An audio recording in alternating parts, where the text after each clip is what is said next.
రైతు భరోసా ఎందుకు ఇస్తలేవయా రేవంత్ రెడ్డి 15,000 అంటే ఏం చేస్తాం? పైసలు లేవు. రుణమాఫీ ఎందుకు చేస్తలేవయా? పైసలు లేవు. ముసలోళ్ళకి పెన్షన్లు ఎందుకు ఇస్తలేవు? పైసలు లేవు.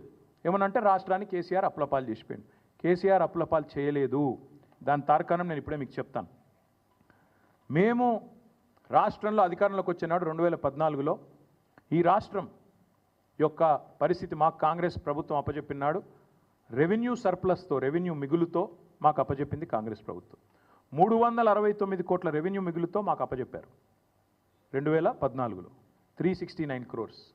మేము దిగిపోయే నాడు 2022-23 నాడు బడ్జెట్ ప్రకారం 5,943 కోట్ల రెవెన్యూ మిగులుతో మేము తిరిగి వాళ్ళకి అప్పచెప్పినాం. 369తో మీరు మాకు అప్పచెప్తే రాష్ట్ర ఆదాయం పెంచినాం, మిగులు పెంచినాం.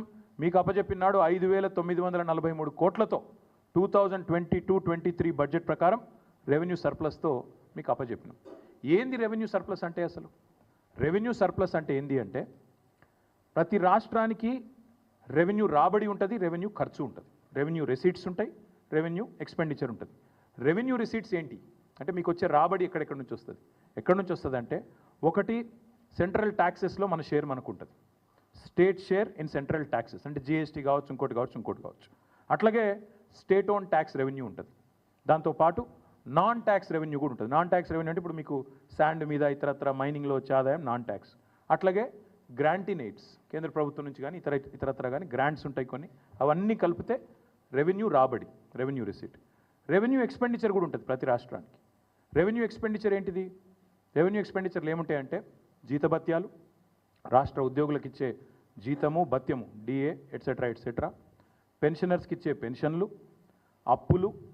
అప్పులకు కట్టే మిత్తి, దాంతోపాటు మనం ఇచ్చే సబ్సిడీలు, రైతులకు ఇచ్చే ఉచిత విద్యుత్ కావచ్చు, ఇంకోటి కావచ్చు ఇచ్చే సబ్సిడీలు, ఇవన్నీ కూడా రెవెన్యూ ఖర్చు. సో రెవెన్యూ రెసీట్స్ ఉంటాయి, రెవెన్యూ ఎక్స్పెండిచర్ ఉంటుంది. Revenue receipt minus revenue expenditure is what is surplus. అంటే అన్ని ఖర్చులు పోను, జీతాలు ఇవ్వంగా, పెన్షన్లు ఇయ్యంగా, మిత్తి గట్టంగా, అప్పులు గట్టంగా, సబ్సిడీలు ఇయ్యంగా మిగిలి ఉన్నది రెవెన్యూ సర్ప్లస్. తెలంగాణ మీరు మాకు అప్పచెప్పినాడు 369 రెవెన్యూ సర్ప్లస్. మళ్ళీ మేము మీకు అప్పచెప్పినాడు 5,943 కోట్ల సర్ప్లస్. మొన్న మీ బట్టి విక్రమార్క పెట్టిన బడ్జెట్లో రెవెన్యూ సర్ప్లస్ ఎంత ఉందని చెప్పినావు నువ్వు? 23-24 బడ్జెట్లో 1,704 కోట్ల 89 లక్షల రూపాయల రెవెన్యూ సర్ప్లస్ ఉందని చెప్పినావు. మళ్ళీ దాన్ని రివైజ్ చేసినావు. 2024-25 బడ్జెట్ ఎస్టిమేట్ ప్రకారం 297 crore సర్ప్లస్ అని చెప్పినావు. సరే పర్వాలేదు. ఎనీవే మళ్ళీ నువ్వేం చెప్తున్నావు? ఫైనల్గా సర్ప్లస్ రాష్ట్రం రెవెన్యూ మిగులు అని చెప్తున్నావు. మేము ఇవాళ ముఖ్యమంత్రిని అడుగుతున్నా, నీకు సిగ్గు లజ్జ ఏమైనా ఉందా? ఇట్లా పచ్చి అబద్ధాలు చెప్పొచ్చా? నాకు నెలకు 4,000 మైనస్ ఉందని అబద్ధాలు చెప్పొచ్చా? అది కూడా చెప్తాను నేను మీకు. రెవెన్యూ సర్ప్లస్ అని నీ ప్రభుత్వమే చెప్తుంది, ఇంకో దిక్కేమో నెలకు 4,000 ఘాటా ఉందని చెప్తావా? ఇట్లా అబద్ధాలు చెప్పొచ్చా ముఖ్యమంత్రి అంటాడు? అది సాటుగా అరలో కూర్చుని అదేందో మళ్ళీ మైకులో చెప్పేందుకు అది సిగ్గైనట్టు. నేను అందుకే చెప్తున్నా, ఇది ముఖ్యమంత్రి గారికి చదువుకోకొద్దిగా అప్పుడప్పుడు మీ డిపార్ట్మెంట్లు, మీ ప్రభుత్వం ప్రచురించే పుస్తకాలు అప్పుడప్పుడు చదువు. మీ డిపార్ట్మెంట్ చెప్పిన లెక్కల ప్రకారమే, ఫైనాన్స్ డిపార్ట్మెంటు ఆర్బీఐ చెప్పిన లెక్కల ప్రకారం రాష్ట్రానికి రెవెన్యూ రిసీట్ 2024-25 గాను 2,21,242 కోట్లు. అంటే దీన్ని కనుక మీరు 12తో విభజిస్తే, 12 నెలలకు కానీ విభజిస్తే ప్రతి నెల మనకు 18,436 కోట్ల 94 లక్షలు. 18,436 కోట్ల 94 లక్షలు ప్రభుత్వానికి రెవెన్యూ రిసీట్ రూపంలో, ఇప్పుడు నేను చెప్పినట్టు రకరకాల రూపంలో, ట్యాక్స్ల రూపంలో, ఇంకో రూపంలో వచ్చేది. దాంతోపాటు క్యాపిటల్ రిసీట్స్ ఉంటాయి. క్యాపిటల్ రిసీట్స్ అంటే ఏంటి? మనకు ఆల్రెడీ అప్రూవ్ అయిన ఓపెన్ మార్కెట్ లోన్లు ఉంటాయి, ఫ్లోటింగ్ డెట్ ఉంటుంది, దాంతోపాటు కొన్ని డిపాజిట్లు ఉంటాయి. ప్రతి డిపార్ట్మెంట్కి డిపాజిట్స్ ఉంటాయి, ఫిక్స్డ్ డిపాజిట్లు ఎట్సెట్రా. వాటి మీద కొంత కంటింజెన్సీ ఫండ్ ఎట్సెట్రా ఉంటాయి. అది ఒక 69,572 కోట్లు అకార్డింగ్ టు దేర్ రిపోర్ట్. ఇది మళ్ళీ లెక్క తీస్తే 12తోని 5,797 కోట్లు. రెండు కలిపితే నీకు నెల నెల వచ్చే ఆదాయం 18,436 కోట్లు ప్లస్ నీ క్యాపిటల్ రిసీట్ నెలకు ఉండేది 5,797 కోట్లు. మొత్తం రెండు కలిపితే నెలకు రేవంత్ రెడ్డి ప్రభుత్వానికి ఇవాళ అందుబాటులో ఉన్నది 24,234 కోట్లు. అంటే నువ్వు చెప్పినట్టు నెల ఖర్చు పెట్టంగా ఇంకా మిగిలేది ఎంత తెలుసా? నెలకు దగ్గర దగ్గర 1734 కోట్ల మిగులు ఉంది నెలకు ఇతర కార్యక్రమాలు చేయడానికి, డెవలప్మెంట్ వర్క్స్ కానీ ఇంకోటి కానీ చేయడానికి. ముఖ్యమంత్రిని అడుగుతా ఉన్నా, ఇంత అబద్ధాలు చెప్పొచ్చా? 4000 గాటా ఉందని చెప్పొచ్చా? క్లియర్గా నీకు రెసీట్స్ కనబడుతున్నాయి ఇదే రిపోర్ట్లో, నీకు క్లియర్గా నీ మంత్లీ రెవెన్యూ కనబడుతున్నది, రెండు కలిపితే నీకు నెలకు ఇంకొక 1734 కోట్లు ఖర్చు పెట్టుకునే వెసులుబాటు కనబడుతున్నది, అయినా అబద్ధాలు చెప్తావు. ఇంకొక దారుణమైన మాట చెప్పినాడు, జీతాలకి. ఇది నేను ఊరికైనా చెప్పట్లేదు, ఇది కూడా రేవంత్ రెడ్డి గారు చెప్పిన మాట. జీతాలకి నెలకు 6500 కోట్లు అవుతుందని రేవంత్ రెడ్డి గారు చెప్పారు. ఏమని?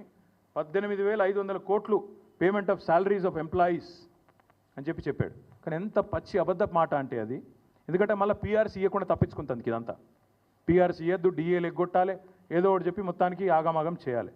అది కూడా ఎంత జూట మాట అంటే, మా దగ్గర ఇదే రిపోర్ట్ ప్రకారం లెక్కలు ఉన్నాయి. ఇవాళ ఆర్బీఐ లెక్కల ప్రకారం జీతాలకు మొత్తం సంవత్సరానికి 40,000 కోట్లు, పెన్షన్లకు 11,641 కోట్లు, జీతాలకు 40,782 కోట్లు.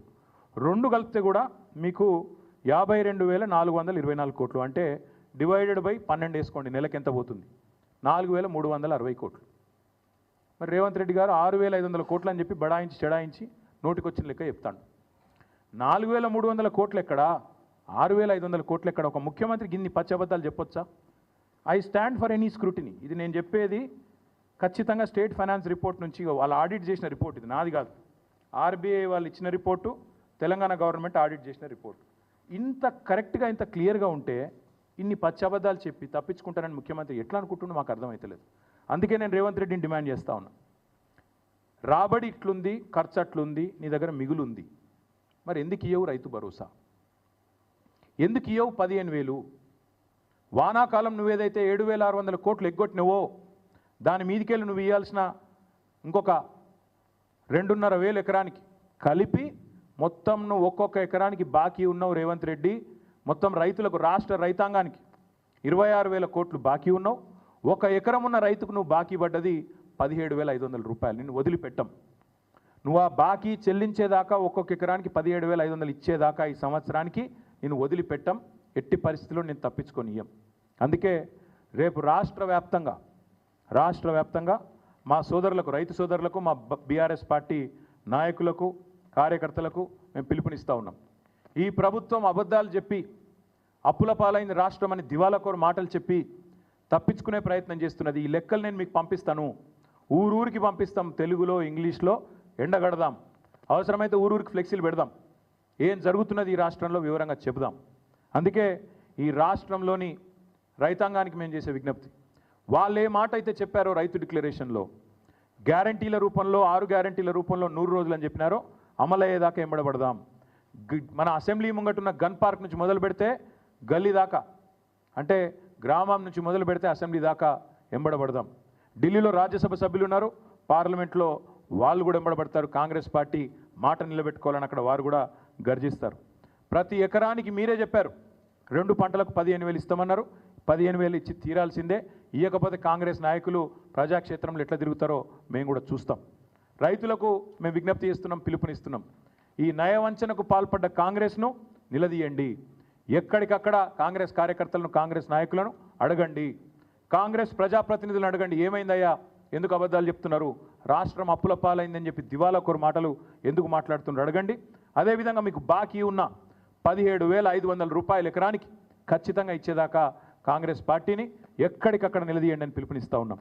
రేపు రాష్ట్ర వ్యాప్తంగా అన్ని మండలాల్లో మా పార్టీ నాయకులు, మా పార్టీ కార్యకర్తలు వివిధ రూపాల్లో రేపు జిల్లాలలో, నియోజకవర్గాలలో, మండలాల్లో ఎక్కడికక్కడ రాష్ట్ర రైతాంగానికి మద్దతుగా, సంఘీభావంగా, ఈ మోసానికి వ్యతిరేకంగా నిరసనలు, కార్యక్రమాలు వివిధ రూపాల్లో చేపడతాం. ఈ ప్రభుత్వం దిగొచ్చేదాకా ఈ నిరసనలు ఒక్కరోజుతో వదిలిపెట్టాం. చూస్తాం, రేపు నిరసన చెప్తాం. ప్రభుత్వం సంక్రాంతి వరకు ఏదైతే వేస్తానంటుందో రైతు భరోసా జనవరి 26 నుంచి ప్రారంభం అంటున్నారు. సంక్రాంతి తర్వాత వీళ్ళు మాట నిలుపుకుంటారా, 15,000 ఇస్తారా, ఇయ్యరా, తప్పకుండా చూస్తాం. అట్లాగే మేము గమనిస్తూ ఉన్నాం జాగ్రత్తగా. పత్తి రైతును మోసం చేసే ప్రయత్నం, కంది రైతులను మోసం చేసే ప్రయత్నం, ఎవరైతే లాంగ్ డ్యూరేషన్ క్రాప్స్ చేసే రైతులు ఉన్నారో 6-7 నెలల పంట, రెండో పంట వేసుకోవడానికి అవకాశం లేని వాళ్ళు, వాళ్ళని మోసం చేస్తారా, వాళ్ళకు కూడా ఇస్తారా చూస్తాం. నిన్న మొన్నటిదాకా ప్రమాణపత్రం ఇవ్వాలి రైతులు అన్నారు. మరి ప్రమాణపత్రం అడుగుతారా లేదా యథావిధిగా వేస్తారా అది కూడా గమనిస్తాం. హార్టికల్చర్ రైతులు ఉన్నారు, పామాయిల్ రైతులు, నిమ్మ, బత్తాయి, దానిమ్మ, మామిడి ఇట్లా పెద్ద ఎత్తున లక్షల ఎకరాల్లో సాగు చేస్తున్న రైతులు ఉన్నారు. వాళ్ళకు కూడా ఇస్తారా ఇయ్యరా చూస్తాం. ఉద్యోగస్తులకు ఇయ్యమని చెప్పి కోతలు పెట్టే ప్రయత్నం చేస్తూ ఉన్నారు. ఉద్యోగస్తులకు భూమితోని సంబంధాన్ని తెంపే ప్రయత్నం చేస్తున్నారు. దాన్ని కూడా తప్పకుండా కనిపెట్టుకుంటాం. వారికి కూడా ఖచ్చితంగా ఇవ్వాలని చెప్పి మేము డిమాండ్ చేస్తూ ఉన్నాం. ఎందుకు చెప్తున్నా ఈ మాట అంటే ఆవేదనతో ఈ పథకం ప్రపంచ చరిత్రలో కాదు ఎక్కడా కూడా ఏ నాయకుడు ఆలోచించిన ఒక అద్భుతమైన పథకం రైతు బంధు. అట్లాంటి పథకాన్ని ఇలా బొందబెట్టే ప్రయత్నం చేస్తూ ఉన్నారు. మా అంచనా అయితే ఇది కూడా ఇప్పుడు నిన్న చెప్పిన డైలాగ్ కూడా స్థానిక సంస్థల గండాన్ని దాటడానికే తీసుకున్నారు ఈ లైన్. స్థానిక సంస్థల తర్వాత రైతు బంధును బొందబెట్టి భూస్థాపితం చేసి ఏదో అయిపోయింది, రాష్ట్ర ఆర్థిక పరిస్థితి బాగలేదని చెప్పి మొత్తం పథకాన్ని రద్దు చేయడానికి రేవంత్ రెడ్డి ప్రభుత్వం ఇవాళ ఆలోచన చేస్తున్నట్టు మాకు కనబడుతున్నది.